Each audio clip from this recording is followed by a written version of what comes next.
రేపే ముహూర్తం కేసీఆర్ గారు రావాలా? మీరు కేసీఆర్ తీసుకురండి, నేను ముఖ్యాన్ని తీసుకొస్తా. మీరు కేసీఆర్ తీసుకురండి అసెంబ్లీకి, మా ముఖ్యమంత్రిని తీసుకొస్తా. ఇద్దరు మొదట టెస్ట్ చేసుకోవాల్సిందే, తర్వాత మీరు మేమందరం టెస్ట్ చేసుకోవాల్సిందే. డ్రగ్ టెస్ట్ జరగాల, ప్రతి నాయకుడు టీఆర్ఎస్ ప్రతి నాయకుడు డ్రగ్ టెస్ట్ జరగాల. మేము కూడా చేసుకుంటాం, మేము రెడీగా ఉన్నాం. సభా నాయకుడు ప్రతిపక్ష నాయకుడు ఇద్దరు టెస్ట్ జరగాల. జరిగిన తర్వాత అందరం టెస్ట్ చేసుకుందాం. ఎటు పోతుంది అధ్యక్ష? రాష్ట్రంలో పసిపిల్లలు పసి కూనలు ఇబ్బంది పడే పరిస్థితి వచ్చింది. కారణం మీరు కాదా? ఎవరు కారణం దీనికి?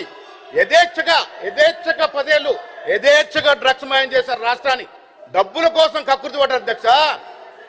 కొందరు నాయకులు డ్రగ్స్ వ్యాపారం చేశారు. ఇంతకన్నా సిగ్గుచేట విషయం ఉంది అధ్యక్ష. ఈ రాష్ట్రము కొత్త రాష్ట్రము, చిన్న రాష్ట్రము, ఎంత పకడ్బందీగా ఎదగాల్సిన రాష్ట్రము డ్రగ్స్ మయమైపోతే, డ్రగ్స్ మద్యము గాంజా విచ్చలవిడిగా వస్తూ ఉంటే మన పిల్లలకు సంరక్షణ ఎక్కడా?